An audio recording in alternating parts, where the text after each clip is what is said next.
Bonjour à tous.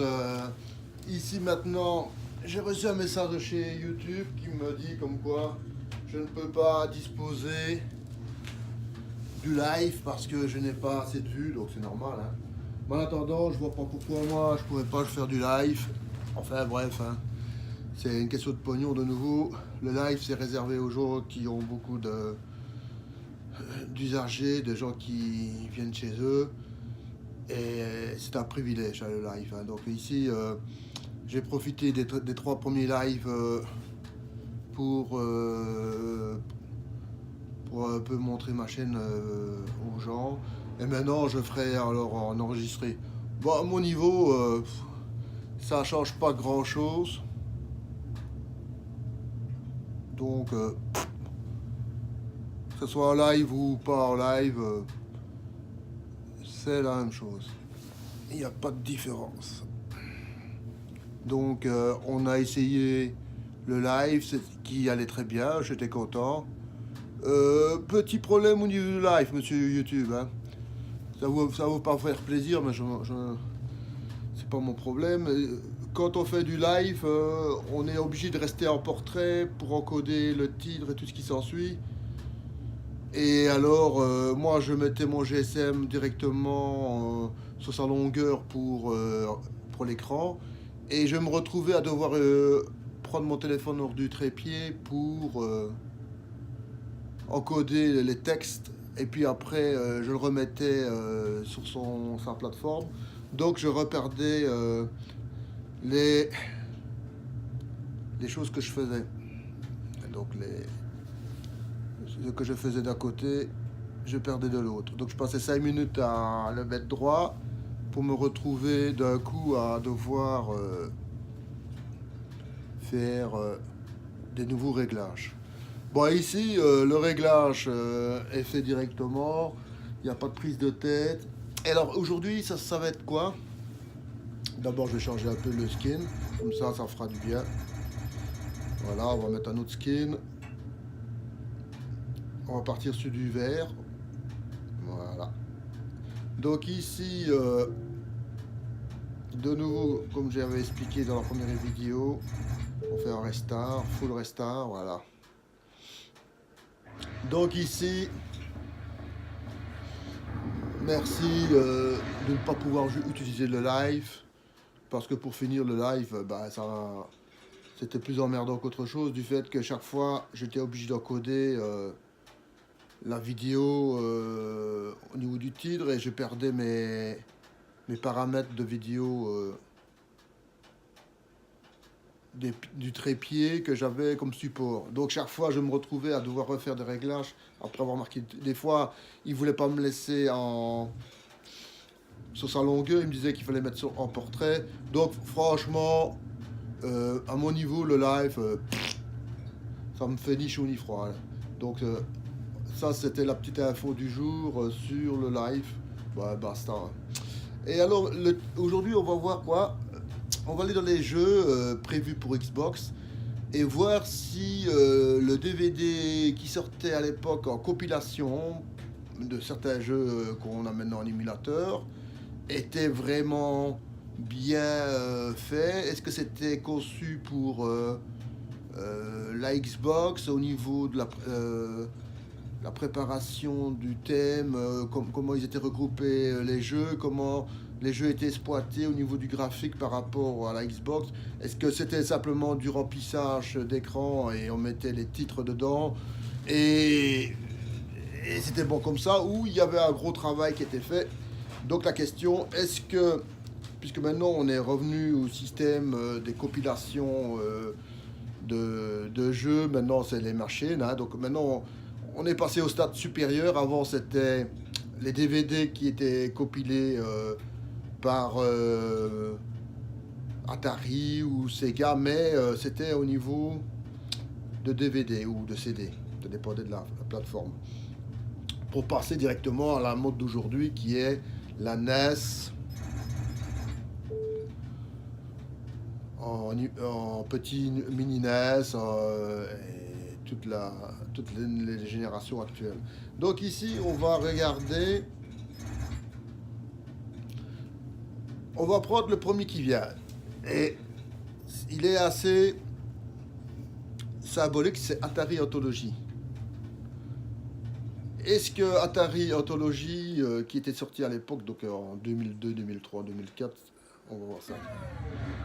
Est-ce qu'il a été ou pas fait pour la Xbox?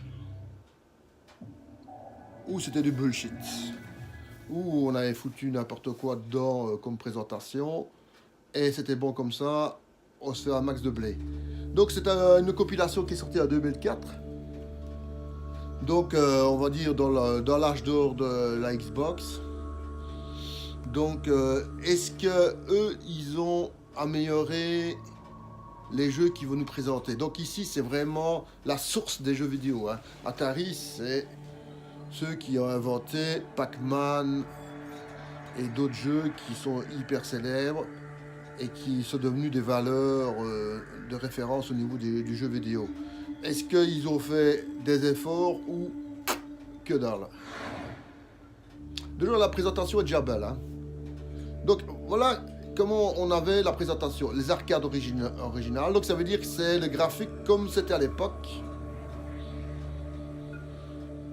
Des jeux de réflexion, de sport, d'arcade, action game, aventure game, space game, non, racing game, voilà, space game, casino game. Donc comme je peux comprendre, donc ici la personne il découvre le jeu.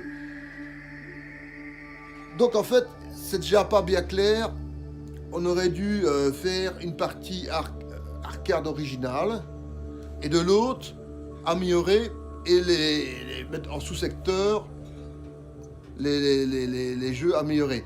Ou est-ce que les jeux qui sont mis à côté, ils ne sont pas améliorés? Ça, on va voir ça tout de suite. Donc, on a par exemple ici, il nous dit un bonus. Bon. Le bonus, c'était le manuel. Là, c'est bien. Il y a un effort déjà au niveau d'Atari qui est déjà assez intéressant. C'est qu'ils n'offrent pas que les jeux original ou avec peut-être les modifiés qu'on va voir après, mais il y a aussi le manuel qui était donné avec le 2600 qui était la console la plus mythique qu'on ait jamais fait, hein, puisque c'est la première console qui a lancé le système de jeux vidéo, hein. C'est l'Atari 2600. Bah, les autres qui sont venus par après, ils ont essayé de rattraper le succès de l'Atari 2600, mais quand j'étais petit, je jouais avec quoi? L'Atari 2600. Pas avec la Philips ou console Philips qui est venue après. C'était vraiment les précurseurs. Et ça, cette console-là, c'est notre ancêtre du jeu vidéo, hein. Tout ce qui est jeu vidéo vient de là. Donc nous avons exactement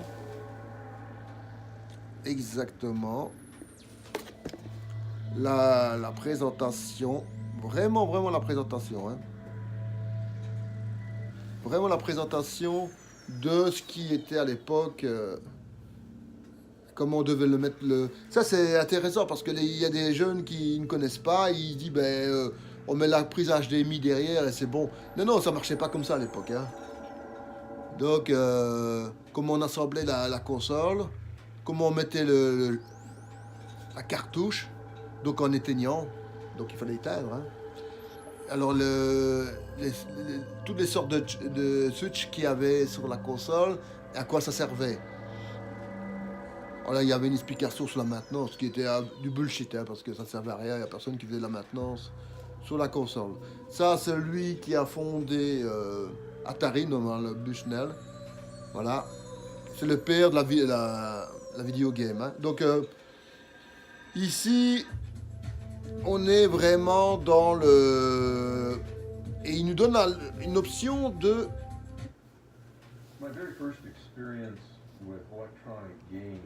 Est-ce que vous voyez derrière à droite C'est le premier jeu qui est sorti en vidéo, qui est Pong, qui était qu'on appelle deux raquettes qui étaient de chaque côté de l'écran et qui étaient là comme pour jouer au tennis avec une balle qui était un carré, donc c'était pas une balle, c'était un carré, et qui servait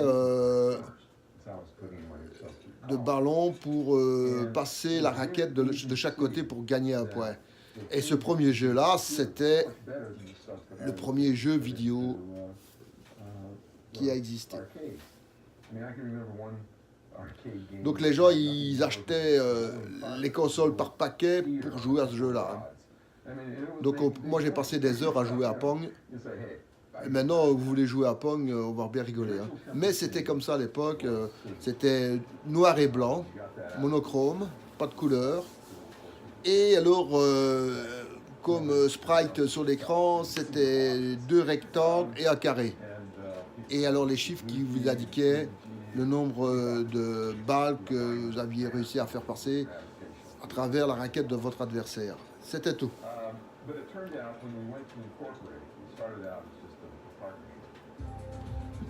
Donc en fait, c'est pas mal. Mais c'est pas quand même quelque chose d'incroyable. Hein. Il n'y a pas par exemple des jaquettes des jeux. C'est pas fort développé. Hein. C'est quand même assez restreint comme bonus. Donc on s'est quand même pas non plus foulé à fond la caisse. Hein, parce que ça, à l'heure actuelle, vous pouvez pas mettre du bonus comme ça aux gens. Hein, parce que ça, les gens ils vont dire mais moi je vais sur YouTube, je vois 25 vidéos de Leonard Bushnell, le fondateur de Atari, et c'est pas très... Maintenant on va voir un peu, avant d'aller voir les jeux, les arcades originaux, ce que ça donne, par exemple, un jeu d'action. Est-ce que c'est amélioré ou c'est la même chose?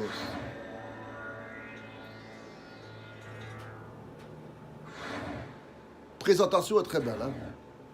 Voilà. Et il vous explique comment on doit jouer. Le A, c'est le reset game. Le B, c'est sélectionner le jeu.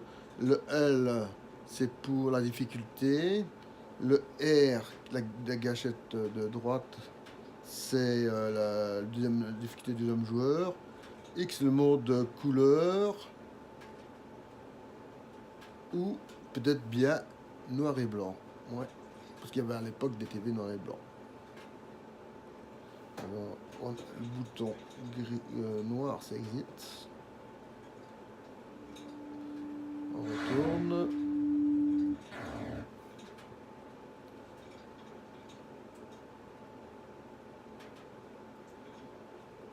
Là, il dit que pour jouer à qu'un seul joueur, appuyez sur le X.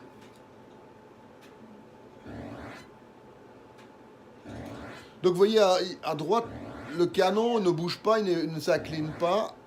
Ou alors, c'est moi qui ne sais pas incliner. On va y aller voir ça. Non. Ah, si. J'ai dit une bêtise. Ouais. Il y a moyen d'incliner. Mais... donc, vous deviez voir à l'avance où l'avion allait arriver pour... Donc ça, quand j'étais petit, je jouais tout le temps avec ça. Hein. Donc c'était comme ça que je jouais. Et c'était bon. Hein. Ah, celui-là, j'ai failli rater. Mais non, il est bon. Hein. Donc, les jeux étaient comme ça. Maintenant, c'était parti avec l'hélicoptère.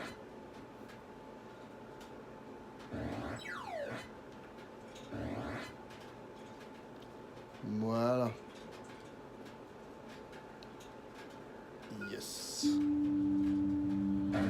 Alors, on revient à notre point de départ.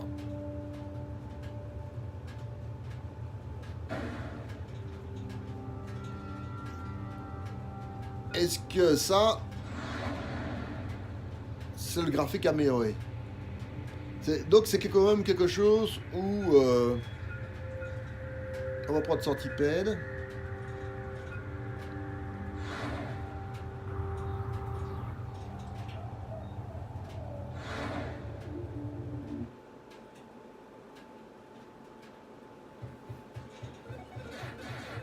Donc ceci, c'est les versions améliorées.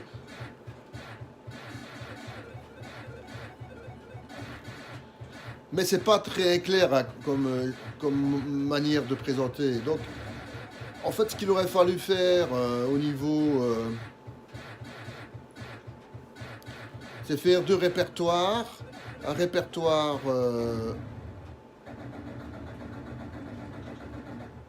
des consoles avec le graphique amélioré et un répertoire pour les jeux en version classique de chez Atari. Hein.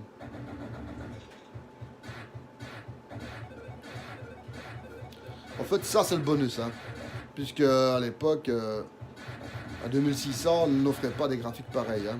Vous avez vu le graphique qui était avant, c'était pas du tout ça.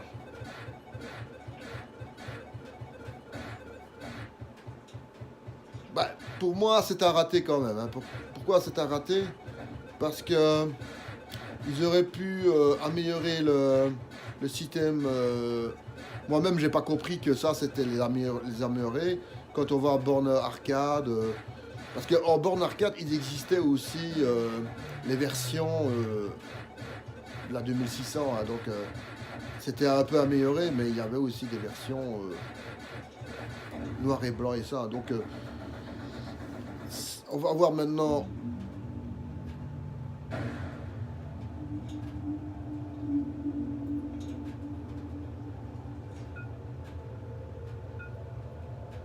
Voilà, Gravitar.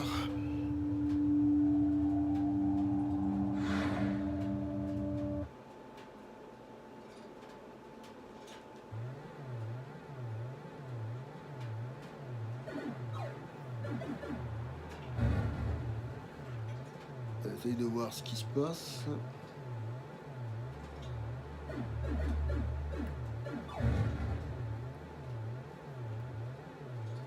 Ben, par exemple, Gravitar, on voit pas bien ce qu'il faut faire. Hein.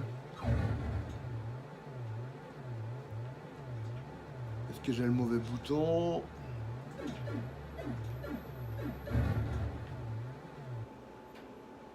Ben, ça, c'est vraiment le jeu que on se dit, mais qu'est-ce qu'il faut faire exactement?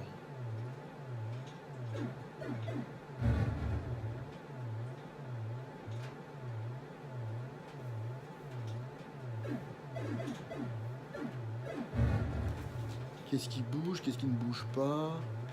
Regarde au niveau des manettes. Ah ouais, c'est le petit truc bleu. Voilà, voilà.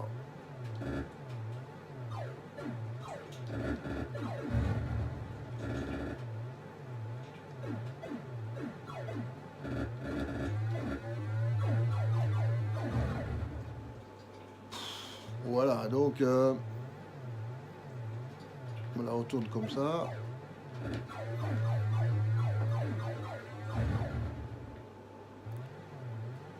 Donc ça, c'était la fusée qui vous servait pour jouer. Mais ça, c'est un jeu qui est hyper mal vieilli. Hein, donc, même en borne arcade, c'est pas le jeu qui va vous faire aimer la borne arcade. Hein.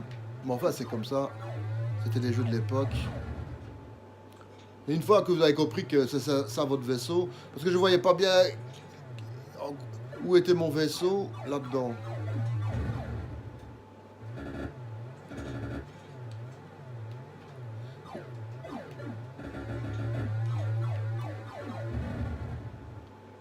Voilà, on va revenir en arrière.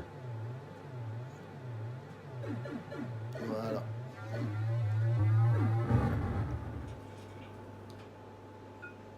Yes. Et les options, qu'est-ce qu'il y a?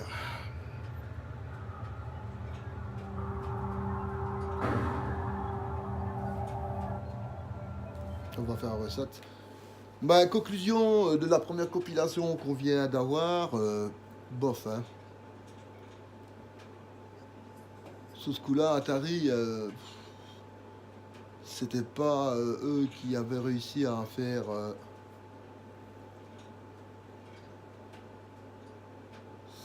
C'était pas. Enfin, la plupart des gens qui avaient acheté, ils avaient ça dans leur jeunesse, mais on va dire qu'Atari avait un peu profité du passif. Hein.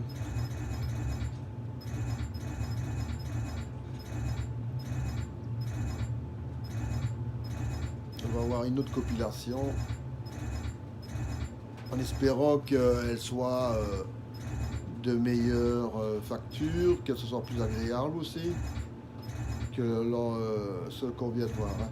Donc, première compilation, non. Hein. Je n'aurais pas acheté à l'époque cette compilation-là parce que c'est pas vraiment bien optimisé au niveau de l'ergonomie. Hein. L'ergonomie, elle a pas été bien travaillée. Ça, c'est vraiment profiter de la vague, de la nostalgie, pour se mettre plat dans ses poches avec un minimum de travail sur le jeu. Hein. Donc c'est...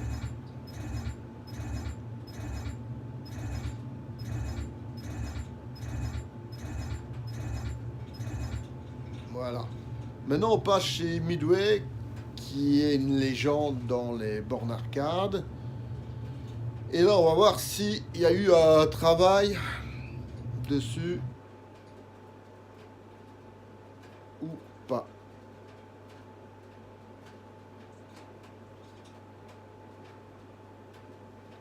Donc, la présentation classique de chez Midway.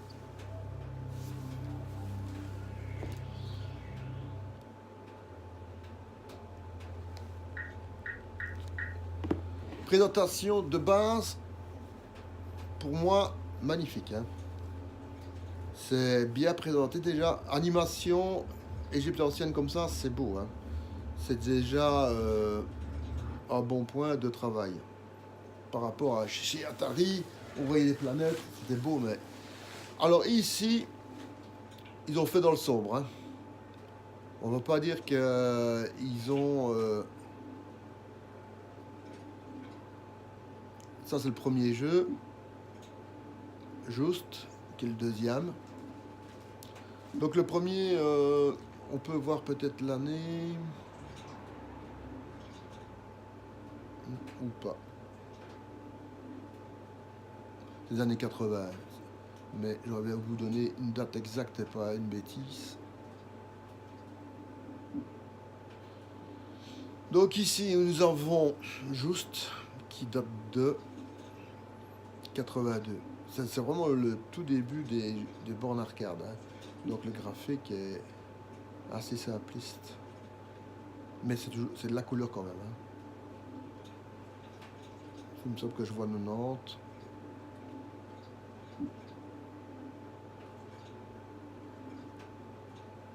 « 82.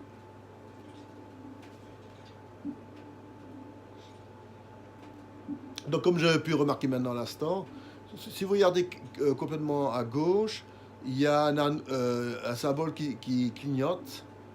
C'est vos différents jeux que vous avez. Tout à fait original. Hein. Ça, franchement, c'est hyper original. Ici, on voit qu'il y a eu un travail qui a été fait.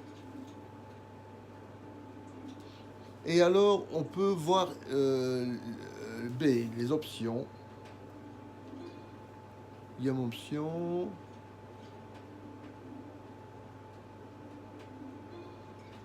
Nombre de joueurs.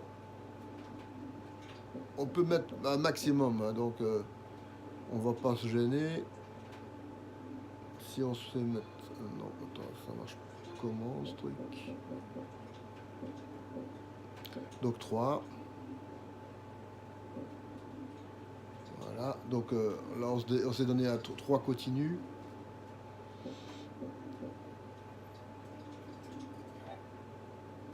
Ici, on a ce qu'on appellerait le must en compilation, parce qu'il y a eu un travail qui a été fait sur la présentation et l'ergonomie de la présentation. Donc ça, maintenant, on est dans Blaster, juste,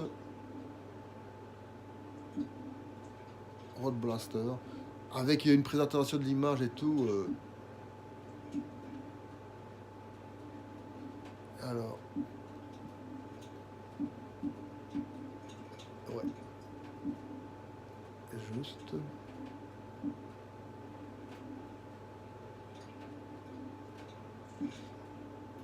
Ah ouais, ok, ok. Je vois ce que c'est. Donc en fait, ça c'est des jeux. C'est pas une sorte de compilation. Bah, le temps que je découvre. Donc en fait, moi j'ai jamais joué, donc je le découvre comme vous. Donc ça, c'est le symbole représente chaque fois le jeu. Clax, Marble Madness qui était super bien.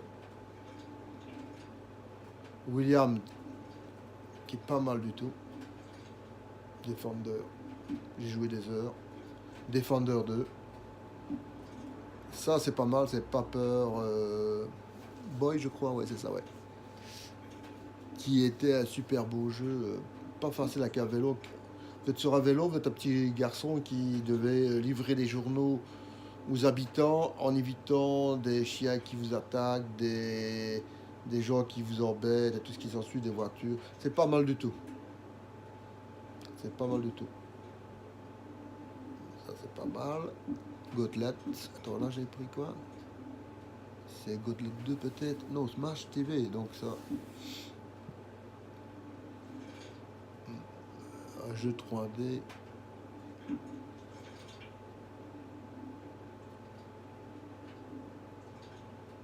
Mhm.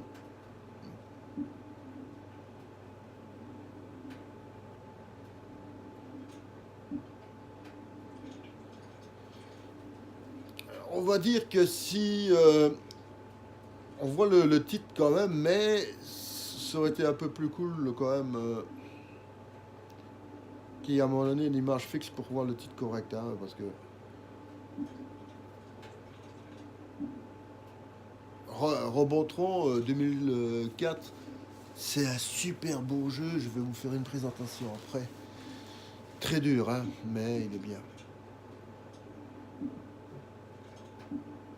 Voilà. On va faire ça.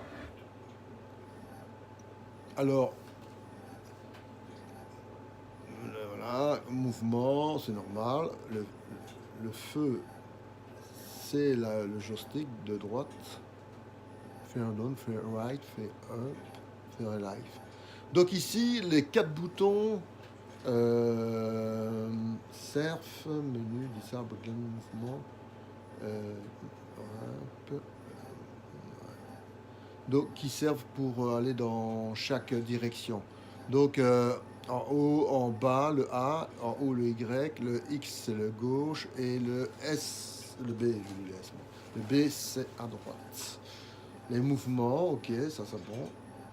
Start game, menu d'ISAP in gameplay. Ok, on va essayer. Hein. C'est pas évident comme jeu. Hein. Ça donne une impression de facilité.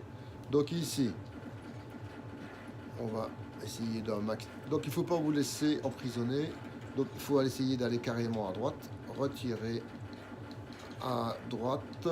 À gauche, je dis à droite. Voilà, hop. Et chaque fois, c'est le même principe. Hein. Donc vous avez... Hop, je me suis fait toucher. Hop. Donc c'était un jeu qui était super dur. Hein. Parce qu'à un moment donné, on perdait l'endroit. Il fallait tirer avec le bouton. Hein, parce que... Ben, ça par contre, on ne sait rien faire avec. On va aller voir la petite femme. Voilà. Donc il fallait chaque fois sauver la femme. Voilà. Ça, c'est bien travaillé. On voit... ouais, ça c'est bien. Maintenant, comment on fait pour sortir? Voilà. On touche ce bouton-ci, là, pour revenir en arrière. Et là, je dis oui, on a pour son argent. Pourquoi? Parce que Il y a tout qui est mis au niveau du jeu pour se remettre dans l'ambiance de l'époque avec des hits. Hein. Donc c'est pas des jeux venant, on ne sait pas à quoi ça sert et voilà, ouais, qu'est-ce qu'on fait avec ce jeu-là non. Donc ici il y a toujours l'explication du jeu. Donc pour accélérer, c'est la gâchette de droite. Pour faire le volant, c'est le joystick digital, celui de gauche. Et le feu, c'est le A. Donc c'est vraiment bien. Pourquoi? Parce que l'éditeur a fait un travail sur la présentation dans les détails et il s'est donné la peine de le faire correctement. Et ça va beaucoup plus loin, c'est que vous voyez le symbole Xbox comme sur la manette. Donc ils ont vraiment travaillé le programme pour la Xbox et ils l'ont vraiment personnalisé pour la Xbox. Donc Midway a fait un travail 100% correct. Par rapport à Atari, on voit des belles planètes, mais c'est le truc qui cache la mauvaise ergonomie, la mauvaise explication et tout ce qui s'ensuit. Il n'y a peut-être pas de bonus ici, mais quand on achète un jeu, la plupart des gens, c'est pour jouer, c'est pas pour voir comment c'était à l'époque. Je dis, pour moi, si ça m'intéresse moi, oui, mais je veux dire, vaut mieux une belle présentation comme ça que quelque chose où on voit que dalle. Ah ouais, on est en plein dedans. Hein. Là, on nous fait sortir. Donc, en fait, ce qui s'est passé, c'est qu'ils ont voulu faire comme sur l'arcade pour mettre des crédits, mais les crédits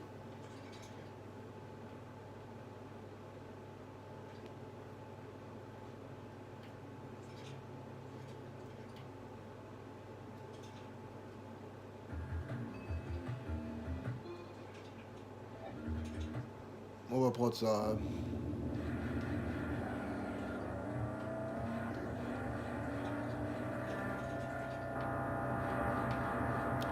Donc les jeux à l'époque ils étaient comme ça. C'était un peu sprite cubique, hein, mais c'était comme ça. Les performances des machines de l'époque ne permettaient pas d'avoir le design des jeux de maintenant. Hein, donc c'est tout à fait normal. Hein. Et il y avait que les bornes arcade qui offraient la possibilité d'avoir une animation et un graphique pareil.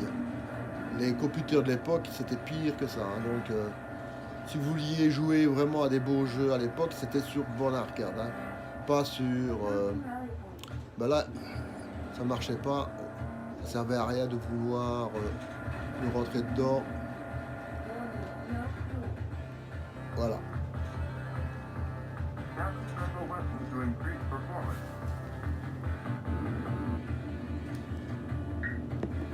On met un peu plus de son.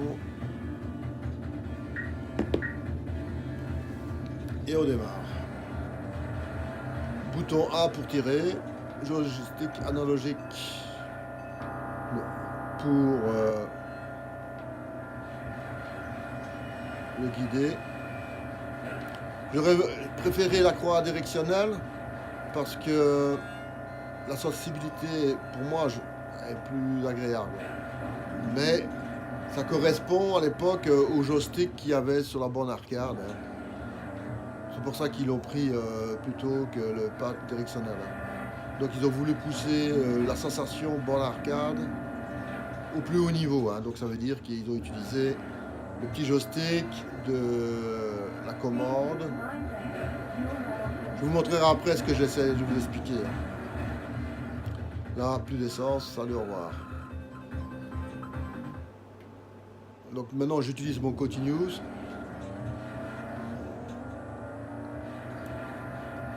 Allez, une pastille, allez les pastilles. Allez. les pastilles qui ressemblent à des motos. C'était fait exprès. Hein.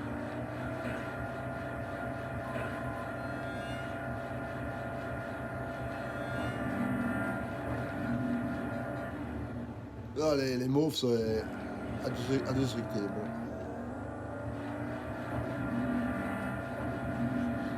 Mais ici, vous avez pour votre argent. Donc, celle-là, il faut bien, vous pouvez l'acheter sans problème. Si vous la trouvez, ça vaut la peine. Yes. Niveau du jeu, ça va, il n'est pas difficile. Et ça passe bien, il n'y a pas de soucis.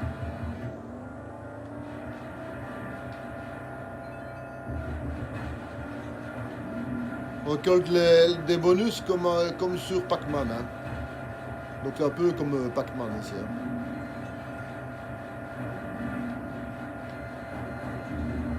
Voilà, la petite pastille à la Pac-Man. Allez, va la chercher. Et chaque fois, évidemment, vous avez une petite voiture. Hop, hop, hop. On va essayer de la prendre, la pastille, si on y arrive, parce que plus d'essence. Voilà. Hop. Et là, on utilise... Bon, on va sortir dehors. Hein. On ne veut pas...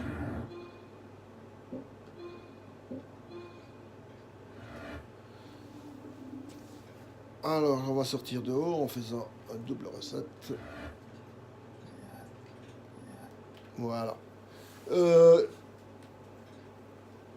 Comme pour le Sega Mega CD, on a vu un jeu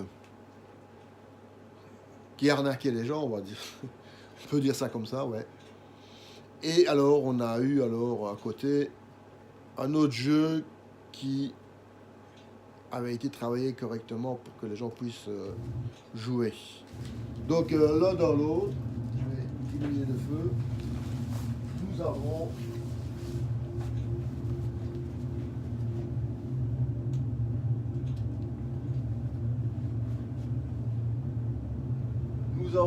quelque chose d'intéressant parce que le pur hasard a voulu montrer une bonne émulation de jeu et une mauvaise émulation de jeu. Donc c'est bien parce que ça montre qu'il fallait quand même un peu lire, un peu regarder sur YouTube les vidéos sur ce genre de jeu pour ne pas acheter la mauvaise compilation. Donc il y a des compilations qui sont intéressantes et puis alors évidemment comme vous avez vu certaines qui n'étaient pas du tout intéressantes. Voilà.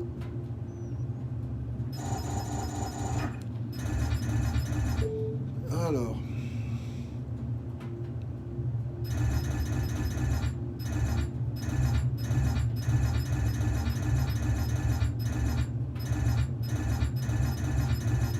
si je n'ai pas une autre présentation.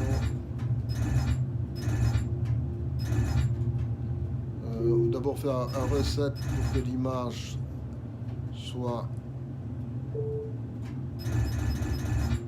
bien mis par rapport à l'écran parce que quand on change le skin il faut refaire un reset pour remettre l'image adapté à l'écran, sinon vous avez une image qui n'est pas belle. Vous allez voir maintenant la différence. Et parfois quand il y a une animation, à ce moment-là, vous voyez l'animation.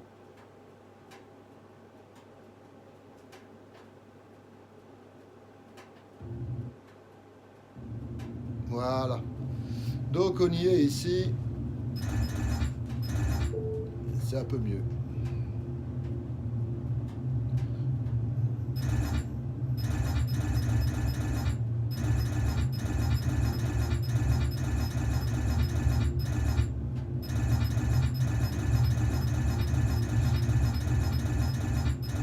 Maintenant, s'il n'y a plus d'émulation, on va regarder autre chose.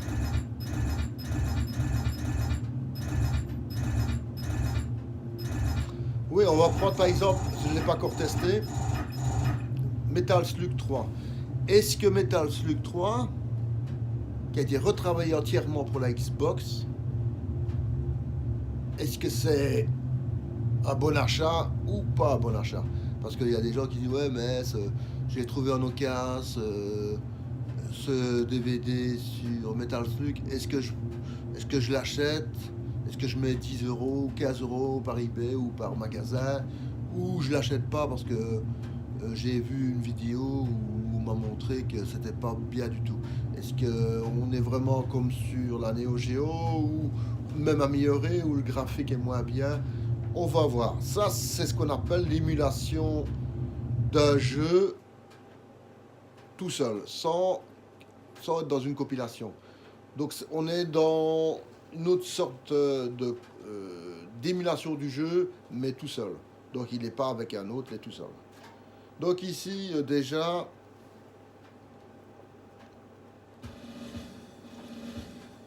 vous remarquez qu'il est dans la résolution la plus basse de la Xbox. Maintenant,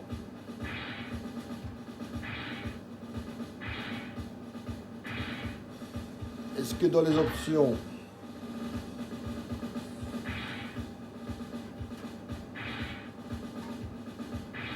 contrôle setting, sound, difficulté, qu'est-ce qu'on a comme difficulté? Easy, ok, ouais.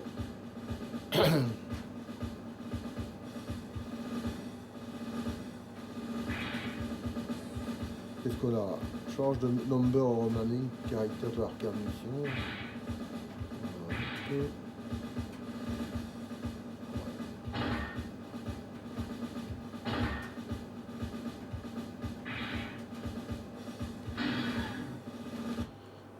Il n'y a pas pour définir l'écran parce que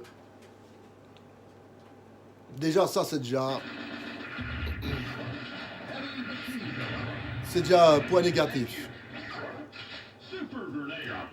Il est dans la résolution la plus basse au niveau